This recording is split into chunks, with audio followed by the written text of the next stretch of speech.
Hello and welcome. I'm Giorgio Rutelli, Deputy Director of Adnkronos, and today at Micromegas we are launching a great experience, a great conference, the World Tech Conference that will take place next June in Milan, and you will have all the details today to understand what the purpose of this conference is, and we're going to have great guests that are going to talk about the frontier of technology. We have experts, academics, the industry. We have people connected with from Germany. We have people here with us in the studio. And I don't want to take more of the time that we have today because the program is very dense and we're going to have great contributions. So let me introduce Paola Catapano, science communicator at CERN. Paola Catapano is an expert of technology, is an expert on science, and from Geneva to the world, you explain the frontier of technology and you make it understandable for everybody. And today, the focus of your talk will be quantum computing and the quantum technology in general, before computing, quantum mechanics, the way it was born, the way it was discovered, and the way it was studied by the greatest minds of the 20th century. So why are we talking about quantum today? Why 2025 is the quantum year? So 2025 has been declared by the United Nations with an official resolution, the year of quantum science and technology, exactly to recognize 100 years after the official birth of quantum mechanics, the importance of this fundamental science that describes the behavior of nature at its most fundamental and smallest level, the level of its atoms and the subatomic level even, how this fundamental science has an enormous impact on our society, on our civilization, and on the progress that we are all experiencing today. I wanted to show some slides. This is the resolution. No, actually, this is not the resolution. The resolution of the United Nations is this one. Why in 2025? Because exactly 100 years ago, two papers were published by two of the great protagonists of the quantum revolution of the last century. This one is Werner Heisenberg, who understood something that was not clear at the time to physicists. You have to think that these people did not imagine the technological revolution that they were triggering at the time. They were just trying to understand the atom at its most fundamental level. And there were a lot of things that were not clear about, for instance, the orbit of the electrons. And this Werner Heisenberg understood this. When I say understood, you can see the formula on the blackboard. They understand these things at the very, very precise level of mathematics, mathematical model that describe exactly the nature of these extremely small objects that are like, for instance, the electrons. So this was the indetermination principle of Werner Heisenberg, basically that you cannot measure the position and the speed of a particle at the same time, not because your instrument is faulty, but because it's a property of nature at its most fundamental level, that the position, if you look at the position, it influences the other property it has, the velocity. This looks like, I don't know, rocket science, but it's something at the basis of the functioning of quantum computing today. Without the indetermination principle, we wouldn't have quantum computer. The other fundamental paper was by Schrödinger. Everybody knows Schrödinger for the cat experiment, but not many people understand what this means. This is another fundamental principle of quantum physics, that is the superposition of states. Essentially, something at the fundamental level is at the same time a wave and a particle. And it's like that. It's in the same, it's both at the same time. And the only way to determine whether you are working with a wave or you're working with a particle is technically to make the wave function fall, which means observe this particle and then it will decide whether it is a wave or a particle, which means something is in the same state at the same time, which is something that is used in quantum computing. This is a little parenthesis to show, and then we can continue on the quantum revolution, that the quantum revolution that started at the time is continuing to have implications nowadays. It's not just something for the future. It's something that started with the invention of the transistor, that functions with quantum physics, with these principles, that allowed the miniaturization of chips and allowed fast calculations. But there is not just that. For instance, at CERN, when we collide particles right now, we collide protons at the speed of light 40 billion times per second. This generates a quantity of data that if you had to put them on DVDs, you would have a pile of DVDs from the Earth to the Moon. I see that the big circle is the Large Hadron Collider. Exactly. If we can get it back on the screen, please, because we need to comment on this image. This is a proportion of the data produced. We see here YouTube, YouTube, Netflix, how many videos you watch, how many Instagram you post. These are all the bubbles you see, but the big gray bubbles. Huge, big, like that star in Star Wars. That big bubble is the data produced by the Large Hadron Collider that you need to analyze, to process, to store. And this means that the physicists, when they designed these experiments, they also designed a way with machine learning algorithm to teach to the detector which data to keep, because there is no single computing center in the world nowadays that can keep 40 billion collisions per second. This means zettabytes of data. And the fact that you write algorithms to teach the detectors which data to keep, it means artificial intelligence. It means the AI revolution was designed also at CERN, not only, but also at CERN in the 90s. And nowadays we have ChatGPT AI for everybody. Just the parenthesis on how important is fundamental science that looks like very far away from our daily lives. The World Wide Web, thanks to which we are now streaming, was invented at CERN in 1989 by this young boy at the time, Tim Berners-Lee. Today is a sir. At the time was an average 28-year-old postdoc at CERN. Actually was a staff at the time, working to understand exactly how physicists that were using CERN from all over the world, that were not always present on site, that needed to access their data, how could they access the data from everywhere in the world with all the different standard of computing infrastructure that existed between countries. And he created a system that allows very easily everyone to use the internet. It's like at the time internet existed, but it's like you had a highway, but you don't have cars. So it was completely useless and nobody could actually access the internet except some military specialized technicians.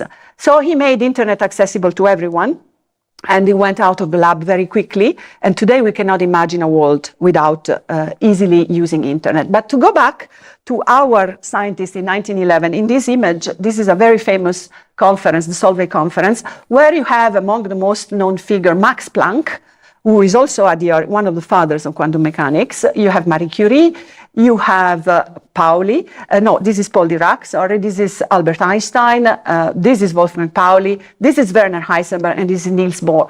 These are the guys who changed our world. Imagine the world at the beginning of the 1900s. People were illuminating their houses, heating and cooking food with fire, something that was discovered 4,000 years earlier. Thanks to these guys, we get electricity in our houses. We had remote control. We had electronics, the electronics revolution up to the transistor, and continuing nowadays. Nowadays, the revolution that is coming up is the quantum computer. This is the classic image that you see everywhere of a quantum computer. Why is it so much more powerful than standard computers? Because standard computer, in order to perform calculation faster than a human can do, they use bits. So 0 and 1. It's either 0 or 1. Quantum uses all these characteristics that are completely crazy, that completely challenge our understanding of the world, that are completely impossible, that something can be in two states at the same time. So the superposition of states, which means that you have qubits instead of bytes, and a qubit can be 0, 1, or both at the same time. So this multiplies the possibility of calculations to the extreme, something that a standard computer can perform in 10,000 years, a quantum computer can perform in less than a minute. So this is the great potential of a quantum computer that deepens its roots in a completely mathematical description of reality at a very, very small level. And this is the famous Schrödinger cat, the superposition of states that is at the basis of the functioning of the quantum computer. This is a thought experiment. Schrödinger didn't take a cat and put it in a box with a vial of poison and an isotope that decays radioactively, but he imagined this experiment to explain the superposition of states. Essentially, if you have a cat in a box with radioactive isotopes that has 50% chances of decay, which has 50% chances of, in its decay, operating a hammer that breaks a vial containing poison, then the cat could lick it and die. But this probability is calculated 50-50. So as long as the box is closed, for physics, the cat is dead and alive at the same time. And this strange property of the quantum world at the fundamental subatomic level is at the basis of the superpower of quantum computer. The fact that you have, it's not an imagined thing, it's something that really happens to particles. They are two things at the same time. And this property is used to make incredibly complex calculations. It's not the only property, there is also quantum entanglement. And the quantum year this year has seen another Nobel Prize. This is the Nobel of 2022, is the three Nobels who performed the entanglement experiment. Zeilinger, Clauser, and Alain Aspect. They performed this entanglement, another incredible property of a particle that is a property, is not a transmission. Like you have two particles that are entangled, it means they have the same characteristic. Then you take one of these two particles, you send it to the moon, and on the particle on the Earth, you do something. You change its state, for instance. You change you make it move. The other particle on the moon does at the same time, the same thing. And it's not because they are communicating, it's because they are the same thing. So entanglement multiplies the computational ability of a computer to the even more extreme numbers, because in addition to the superposition of states, you can perform complex calculation. Our world today has a lot of global challenges that have to do with complexity. Take climate change, for instance. It's very difficult to model it because there are so many variables, so many parameters that can have a probability. So if you use quantum computing and you use the entanglement, you can model climate in a much more accurate way and faster. Exactly because you can analyze at the same time all this probability that one of the parameters of our climate has, for instance, to evolve, how much the temperature can evolve. 1.5 degrees, 2 degrees in 50 years, in 100 years, you can compute that at the same time with a quantum computer and get a precise calculation. We are not there yet completely, but that's why there is so much fuss today with quantum computing. And I would like to finish with the Nobel of this year, Nobel for Physics 2025, to these three gentlemen who, when they were doing their PhD, so nowadays they are around 75 and 80 years old, when they were 28-year-old, they demonstrated the tunneling effect at a macroscopic level. Now, what is the tunnel effect? It is the probability that a particle crosses a wall. A wall in physics is a potential barrier. A potential barrier is something that if you have enough energy, you can cross it, but the particles in the quantum world can cross it even if they don't have enough energy. They have a finite probability that is perfectly calculated of crossing the wall, going through a wall. It's like us. If we have at the same time all the protons in our atoms decay and we cross the wall, we become radiation. It's a calculated probability in physics. It's not impossible. Nothing is impossible. Nothing is zero. It's calculated. So this tunnel effect happens really to particles. It's visible. And this gentleman applied it in the macro scale that is on a chip that can stand on the palm of a hand. And this increasing even more the potential computing power of a quantum computer. And it's the Nobel Prize of 2025. But what I would like to underline is that all these paradigmatic revolutions that generate real revolutions in our way of living, in our technological applications, they're all born from curiosity of some scientists that want to understand the orbit of the electrons, why do they behave so strangely, and why the physics of Newton and Einstein doesn't apply to this micro world, the world of the atoms and of the particles that form the atoms. Why? They want to understand why. They want to be very precise. They make calculations. And then all of a sudden, you find the enormous potential of this new knowledge, that it goes in parallel with the development, because we are still exploring the quantum world at fundamental level, but at the same time, we are getting to quantum computing, and this is extraordinary. Thank you. Thank you to Paola Catapano for this amazing description of the technology. We have today also Professor Acampora. Professor Acampora is a full professor of computer science at Federico II University in Naples.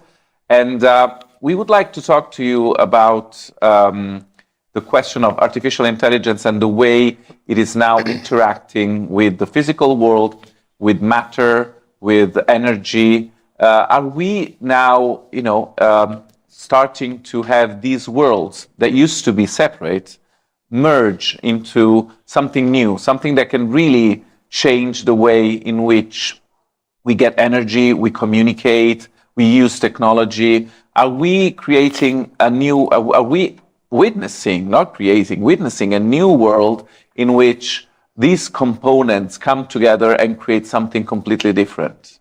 Yeah, thank you. And thank you very much for the invitation here. Good evening to everyone. Yes, we are working on this topic. We are trying to put together quantum computing and artificial intelligence to try to highlight what are the benefits that we can have from this synergistic approach between quantum computing and AI. In particular, this year we wrote the European white paper on quantum artificial intelligence, where we highlighted a strong correlation between quantum computing and artificial intelligence, because from one side, as highlighted before, quantum computing has the potential to improve the performance of AI algorithms in terms of training, in terms of inference, and so on. But there is also another things to highlight. Currently, quantum computers are leaving the so-called NISQ era. It means that we are in the noise intermediate scale quantum time, where these computers are still small and characterized by some computational noise. So in this context, AI could be a kind of good way to try to improve the performance of quantum computers. And in particular, we designed some algorithm for quantum error mitigation, for instance, for circuit synthesis based on typical techniques of artificial intelligence, such as approximate reasoning, machine learning, clustering, and so on. So I think that AI and quantum computing are two main pillars of computer science and science in general, but together they represent a new field to investigate, because the potential improvement in AI and potential improvement in quantum computing can arise from this combination of research areas. So today's program is also a way to introduce this World Tech Conference that is going to take place in Milan in June, from 24 to 28 of June in Milan of 2026. And the idea, one of the underlying idea of this World Tech Conference, you are part of the board that will be the scientific mind behind this conference.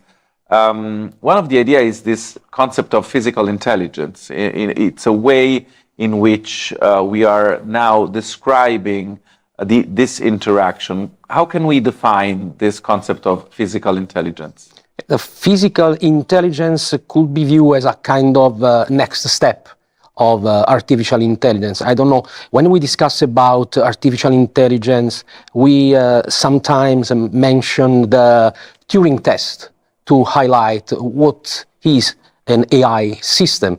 But the AI system satisfying the Turing test is not a complete system, because it mentions only about the reasoning capability of an entity. But in order to enhance the AI towards a more general vision, we have to extend the AI system with physical capabilities in terms of communication and interaction with the people. And so I think that this is the next vision of AI. We have to integrate systems such as ChatGPT or in general LLM system in a robotics framework, for instance, or in other system highlighting a strong interaction with the human beings. So when we talk about this new technology and this new frontier, what could be the industrial applications of what we're talking about? We also have with us somebody from the industry that we're going to talk with in a little bit. But from your academic and scientific point of view, what is the potential industrial application of this new outlook on this technology? Yeah, if we discuss about quantum computing and AI, we will have an impact to different industrial domains. I think, for instance, the quantum computing and AI together could improve, for instance, the field of energy management, or in the area or of, for instance, the telecommunication of healthcare. Any field can be affected in a positive way by these new technologies, because we are creating a new approach where we have better computational capabilities that can support any kind of application. Okay, thank you very much. So I think we have connected with us Marion Schneider, who is a senior researcher of clinical neuroscience at Ulm University Hospital. Hello and welcome, Dr. Schneider. Thank you for being with us. Hello, everybody. So we are in winter here, and I'm probably not yet an expert on AI, but I'm very much favoring work to improve the communication between different disciplines.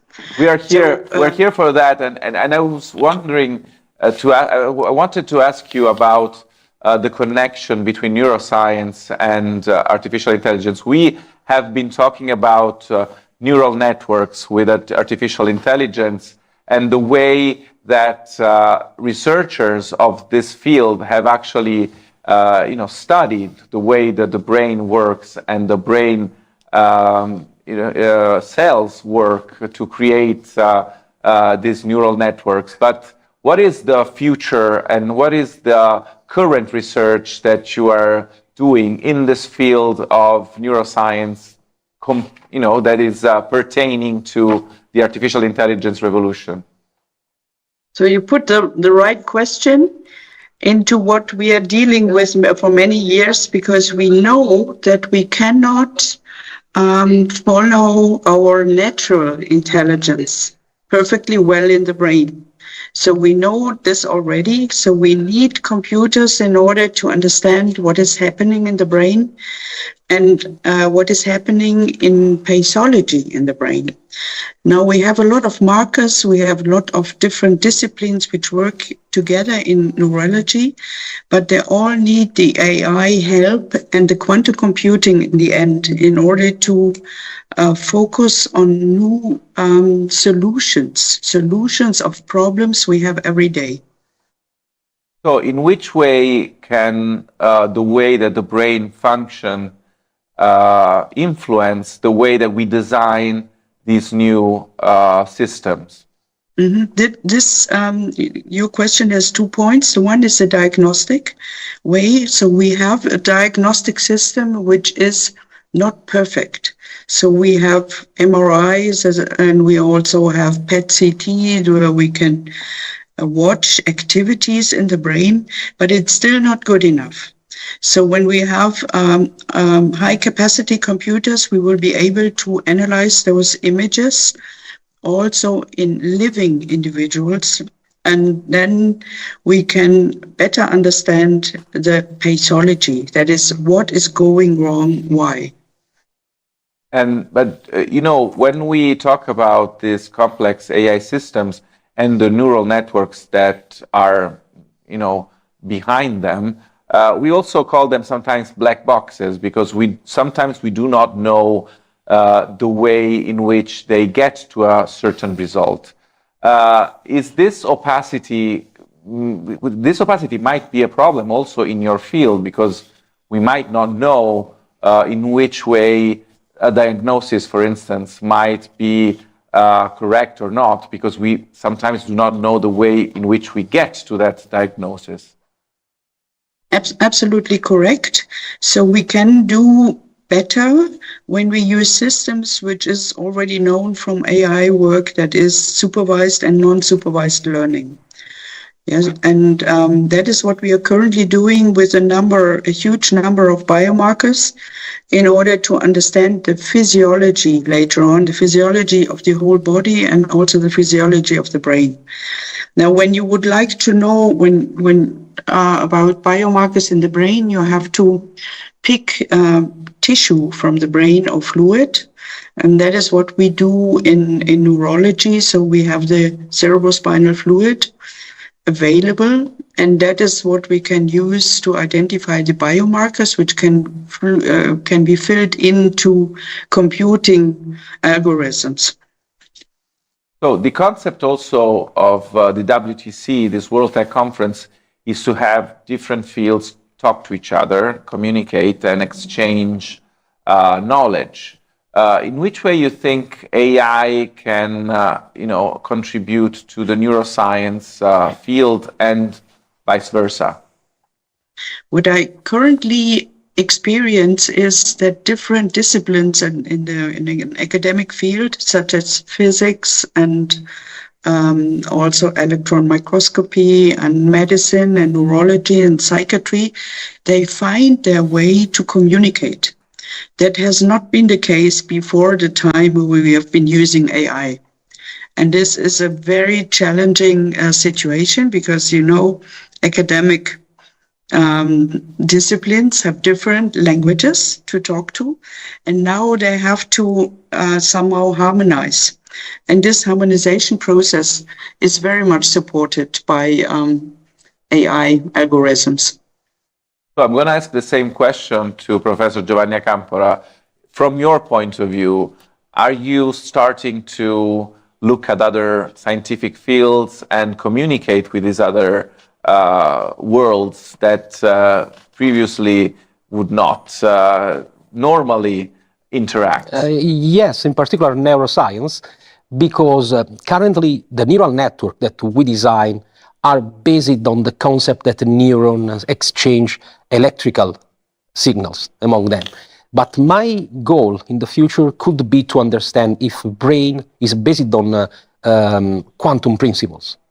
Because maybe the neural network of the future could be a real quantum neural network emulating the quantum behaviors of brain in a direct way. So I think that currently quantum AI is trying to emulate classical AI by quantum computers. But maybe in the future, thanks to the neuroscience, we could understand that the brain is a quantum device and we can implement a real neural network based on a quantum behavior on quantum computers. So it's not a simulation, but a direct implementation of brain.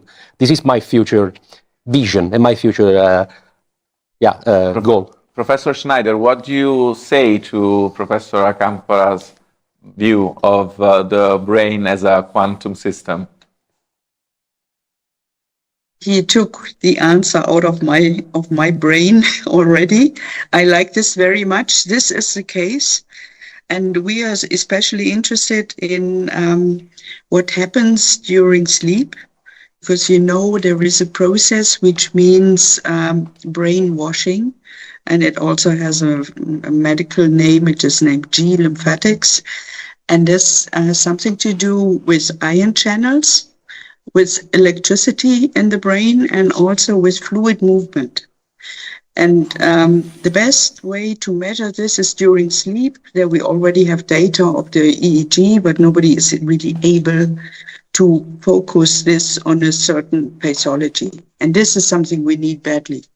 Yeah, so the brain is probably the most complex network we have, except evolution. I don't know, because evolution is another interesting aspect. So thank you very much. Yeah, we are very much in line. So one final question to our professors, but we're going to go back to you before talking to the industry. And this is a question related to industry. Often we say that the best idea is not the most complex or the most sophisticated, but it's the one that is most useful and the one that gets out of the lab faster. So what do you see now as the ideas and experiments and concepts that can actually become a real world use in the shortest time? Professor Acampora. Yeah, thank you.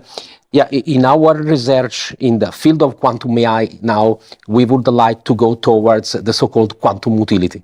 Yeah, because the current experiments are kind of big example where we would like to prove the potential of quantum computers in different fields.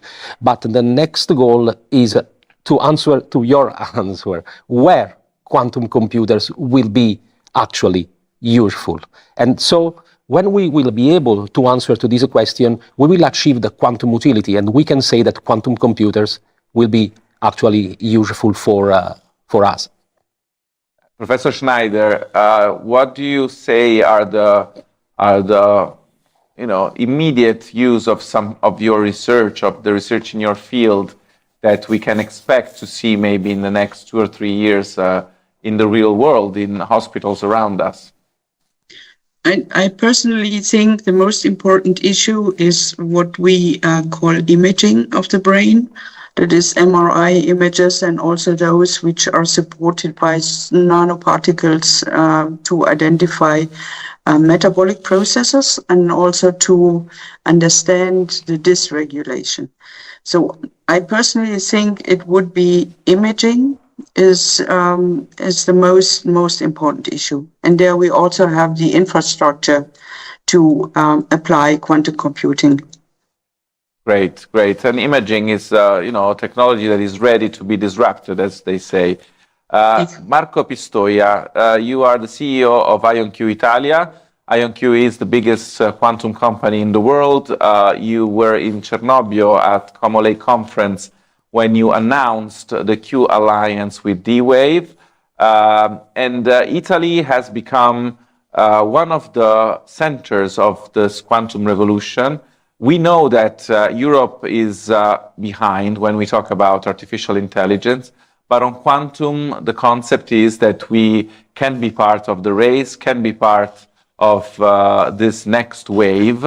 And please let us know a little bit about your plans, what your company does, and why you say that Rome and the Lombardy region, where you established the 2 centers for the moment of your next move, are important for your strategy. Thank you. Yeah, so first, thanks very much for inviting me here today. So Ionq, as you said, is like the largest pure play quantum company. It doesn't do just quantum computing, but also it covers other disciplines that are based on quantum technology. So quantum networking, quantum security, and quantum sensing. So Europe has been probably falling behind when it comes to, say, artificial intelligence compared to the United States. It's not too late to recover even in the AI field, but definitely it's very important to be very active and not miss the boat when it comes to quantum computing. So Italy has been particularly active. The Italian government has issued this year in 2025 a document that covers the strategy of Italy when it comes to quantum technology. So that's very important. Now it's time to take that strategy and translate it into facts. So in order to be successful in quantum computing and the other technologies that I mentioned, it's important to really take action. So Ionq is an American company. I am Italian originally. I was born and raised in Rome, so I graduated from the University of Tor Vergata in mathematics, and then I moved to America. I got my PhD in New York, I spent 28 years. I'm coming back to Italy now to cover this role, and I'm very passionate about it. And the reason is that we understand that it's only a matter of really organizing this quantum renaissance.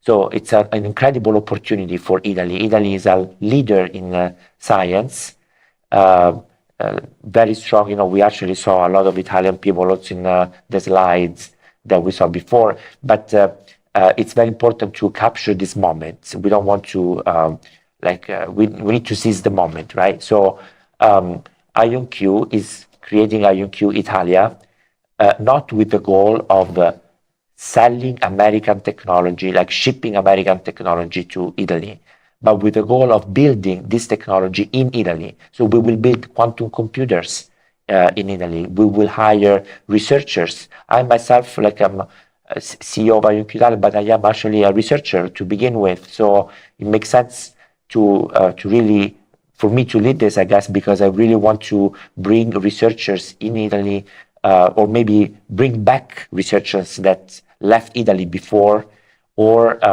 keep Italian researchers here before they actually escape and go to other countries, like I myself did.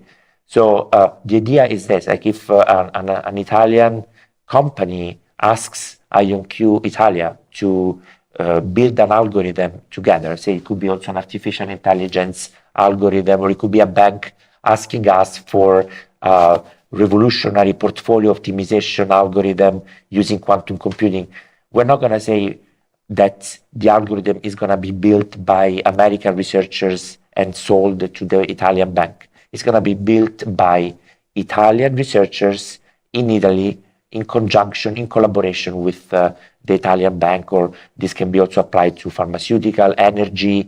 There are so many use cases in the industry that benefit from quantum computing. So we see an opportunity for Italy to lead this quantum renaissance in the entire continent, Europe.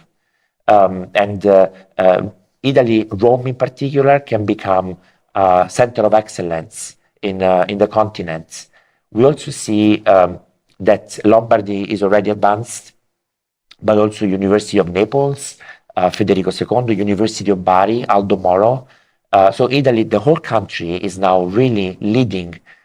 There must be an effort, though, that brings quantum computers in the universities. Quantum computers offered to the people, actually, even to high school students, to university students, to companies, to the government of Italy and also Europe. The reason why I also mentioned the government is that quantum is a very strategic technology.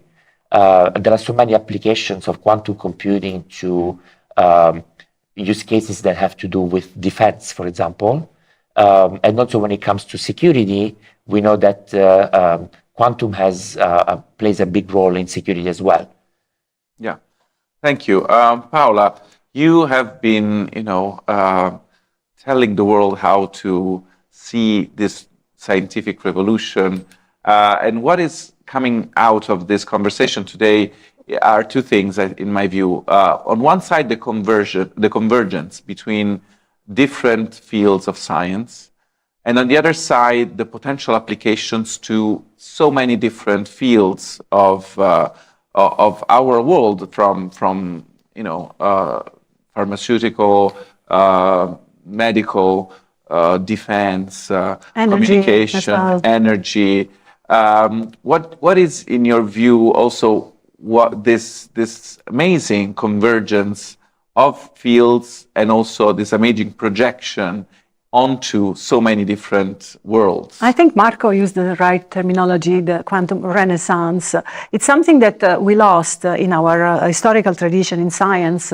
At the Renaissance, all the various disciplines were working together, including the arts. Everybody was working towards the same goal. Renaissance man is somebody that actually knows how to paint, how to calculate. Leonardo is really the model, the role model we are looking for. And this is also happening at CERN with the Quantum Technology Initiative, because physics leads technology because of its extreme requirements, things that nobody else has, like the 40 billion collisions per second. We are going to get even more collisions. Not only, physics is at a moment where discoveries are really hard because we don't have a lot of indications from theory. Many theories like supersymmetry that were fashionable like 10, 15 years ago, we didn't find them. So there is a lack of finding the new physics of tomorrow. And this need is translated into a technological development that consists, for instance, we are making efforts with new machine learning algorithms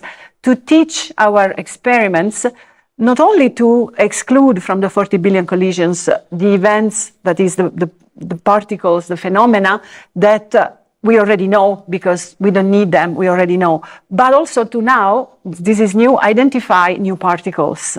So the machine itself learns how to identify something new that is not foreseen by the models. But in order to get there, there is a convergence of disciplines that are working together in what we call at CERN the Quantum Technology Initiative, where you have some scientific needs and requirements to look ahead, but you have mathematicians that work together with the physicists, with industry, with the engineers, with the technicians. So, and also, for instance, for the quantum computing to take off, we need to further develop something in which CERN is really an expert, like superconductivity. So we are also working on the hardware, not only on the software. And this is, for me, a complete change of paradigm. We come from a world that was completely specialized and sectorized, and now everybody's coming together, and this is extremely enriching. So one of the things that came out from what you just said, and also from what Marco Pistoia said, is the side of the competences and skills that are coming together. So I'm asking to the two academics at our table today, what are the competences and skills and training that are required today to enter? Marco Pistoia, 28 years ago, left Italy to do his PhD in the US. But maybe today, Italy has the academic competences and Europe has the academic competences to allow its students to continue to pursue a career in this field. But what are the profiles that you think are most useful? I'm going to ask Professor Acampora, and then I'm going to go to Dr. Schneider in a minute. Yeah. As I said before, we need any kind of profile today. We need mathematicians, physicists, engineers, computer scientists, because we are starting this new field, and everyone is important to face the challenges in different areas, from hardware to software and so on. In terms of teaching plan about quantum computation and quantum technologies in general, in our University Federico II, we started 3 years ago a master degree in quantum science and engineering. We have a PhD in quantum technologies, and we have also an academy, a quantum academy, where we are training the first Italian programmers for quantum computers. And for this reason, I am happy about the presence of Ionq in Italy now, because it could be a way to allow our students to test their capability on real hardware provided by these companies. And Dr. Schneider, what do you think in your field, but not only in your field, are the profiles that you're looking for and that you think are most useful paths to take when a young person is choosing his or her future? What I think is we can put it into one word, and that is the wish and the capacity for imagination. So that means you have to be open for new disciplines, and that will help also to communicate with different groups and use the quantum computing. So my experience in doing a lot of teaching in my career is that those individuals who have the imagination that something can be implemented which is completely new, and they are open to use their knowledge, and this knowledge can be then built up. So you might know that we have in Ulm, in the university, we have a famous person who has impact also on working in materials and diamonds. That is Fedor Jelecko. And he is currently working on a new machine, and he's also doing the teaching for quantum computing. So that is something we need to integrate more, and we are going to meet next week again in order to think about capacities to include young individuals and also talk about what we need. And for this, we need to mention that there is a possibility to have a European community that is exchanging young students between different countries. So that is where we are very active, and then you can also use the different studies and study groups as just explained. Thank you. So maybe one final round of questions for our guests today is related to the conference that is going to take place in June next year. So the idea, all the things that we talked about probably need a forum, a place in which these competences, these people, these ideas come together, meet, exchange views, create partnerships. So what do you see, this occasion of the World Tech Conference, that is going to take place in Milan, what might be good ideas to bring to this conference? What can happen in a situation like that? And what do you expect from a forum like this? We're going to start with Professor Acampora, and then we go to Dr. Schneider, and then we come back to the studio. Yeah, conferences like the World Tech Conference are the main forum for this kind of meetings, this kind of idea exchanging and so on. So I expect that this event will be very useful for us to build a new community, a new network, both in Italy, but also a kind of worldwide community working on these new technologies. Dr. Schneider. Yeah, exactly. We need the network. And we also need some funding from somewhere in order to improve and to extend what we already started, as I just mentioned, on the European level. And I also see that Italy is up front in quantum computing. So we need to do a little bit more on language, because most is English, but it's not so bad to have the other mother language also in your mind. That is, in our case, would be German and Italian, and even Spanish. So that is my main focus as well. It's network with young individuals on different areas and also different levels of education. Thank you to Marion Schneider. Marco Pistoia, what do you expect and what do you wish to have from this conference and this moment of putting together minds and expertise from all over the world? I would like to see this as an opportunity for everybody who comes to attend this conference, but also other people that eventually will be kind of contaminated by the message of this conference. This should be an opportunity to really focus on the urgency of adopting quantum technologies now, because it's becoming actually too late for some companies that are behind in adopting quantum technologies.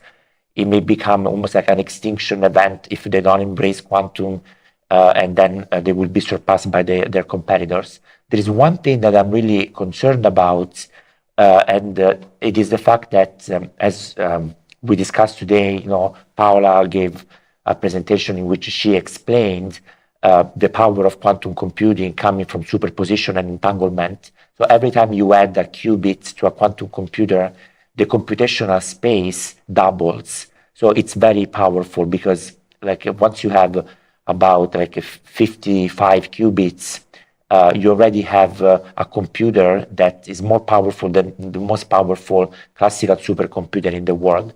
So what you can do with this quantum computer is to solve problems that nobody ever solved before. We talked about quantum utility with Professor Acampora, but unfortunately there is a problem that quantum computers can solve that we didn't want a quantum computer to ever be able to solve, which is breaking today's cryptography. And I find every single time I talk and present and meet with academics or industry practitioners and governments, I find that people are sometimes not even aware of this problem. And this means basically that a quantum computer will be able to decrypt every single communication between two different parties. Emails will be decrypted, bank transactions will be decrypted, and health records will be decrypted, and so on and so forth. So it's going to be a disaster if a bank, for example, if just one bank gets attacked and all the data gets decrypted, the user ID and passwords are also exposed, then the entire financial system, not just the bank, may fall apart. So it's important to realize that this attack, the attack of decrypting data using a quantum computer, is already in place. It's already at play. It's happening. And it's not that people are already decrypting the data, but they're saving it now in an encrypted, exactly, in an encrypted format to decrypt it later. In fact, this attack is called harvest now, decrypt later. And we have 100% evidence that malicious actors in enemies, like countries that are not friendly, are already collecting encrypted data. So we can do two things, if you don't mind me saying this, because I think it's the real message that I would like to deliver. So we can do post-quantum cryptography, which is the adoption of new cryptographic algorithms that have been introduced with the hope that these algorithms might be resistant to quantum computing attacks, because they're based on mathematical assumptions that these problems are really difficult to solve. But how can we say what is really difficult to solve when we have quantum computers? So all the algorithms that we used before, RSA, Diffie-Hellman, the elliptic curve cryptographic algorithms, have already fallen under Shor's algorithm, which is a quantum algorithm that breaks cryptography, because it can solve this mathematical problem, which is factorization of large numbers, that everybody thought would be unsolvable unless you have like a computer that can run for trillions of years. Now the same problem can be solved maybe will be able to be solved in about 8 hours to begin with, and then later even shorter time with a quantum computer. So I am not particularly convinced that post-quantum cryptography is reliable in the long term, because again, just like we broke all the other algorithms, we might be able to break these new ones. So there is another technology that is based exactly on what Paola described, like the principles of entanglement and superposition. So a key is exchanged between two parties as a quantum state. So an attacker who tries to read the key will cause the key to be measured. So Paola explained the measurement makes a quantum state classical. But now the two parties will be able to detect the presence of an attacker. The other possibility that somebody could think, the attacker might be able to copy the key, that's also impossible, because there is a principle in quantum mechanics called the principle of no cloning. You cannot clone a quantum state. So this mechanism is actually mathematically proven to be unbreakable, and it's impossible for anybody to guess this key being exchanged. So I think that this is the future. This quantum key distribution, this new protocol, it's not even so new. It's actually 41 years old. It was introduced in 1984. So it is already used, ironically. So it was introduced in the Western world, in America, and it's now like the mainstream protocol used in China and in Russia. So I think the Western world should also adopt it, because it's unbreakable, doesn't offer any backdoor. So when I was at JP Morgan, I brought this this protocol to the attention of JP Morgan, making the case that a bank of the caliber of JP Morgan should not ignore the existence of this technology. And a lot of banks followed JP Morgan. So last year I attended a meeting of the G7 countries, and I found out that Bank of Italy, Bank of Canada, Bank of France, HSBC and Wells Fargo and Fidelity, they're all like moving towards QKD, quantum key distribution. And I remember bringing to the attention of JP Morgan a company that I believed was the leader in quantum key distribution. This company was later acquired by Ionq, coincidentally the company I work for. So I am so passionate about this. I think if there is one thing that should come out of this conference in June, is that we cannot first of all, we cannot miss the boat in quantum computing, but definitely we cannot miss the boat in quantum security, because that would be a total disaster for society. We would not be able to use even our cell phones to do social media, to do banking, to do email, nothing. Wow, this is a scary Quantum scenario. hackers. A scary scenario, but it's we great have to, the keys. Yeah, it's great to put it out there, because we need our audience, the people that are reading us and listening to us now here on Micromegas and on Adnkronos, to know what is also the risk of the future if we do not get ahead in this technology. So Paola Catapano, I'm closing with you today. One of the things that I find amazing about CERN, one of the many things that I find amazing, is the fact that CERN has a very long view. Like for instance, now it's planning its next accelerator, and the time frame is something around 2070, 2075, right. 2080. So, and this is great, because this is one of the things that us, usually are not allowed to think. I mean, we're not allowed to think with this view, with this long view, and I think it's a privilege for an institution like yours. So I'm asking you, what is the perspective of CERN in this future that we have in front of us? What are the main aspects that we should look for and we should concentrate on, and that we should bring to the conference in June? So the perspective of particle physics is long-term by definition, because it's a collective effort, it's a global effort. The community around CERN involves 101 nationalities from all over the world, and the facilities are unique for the entire planet.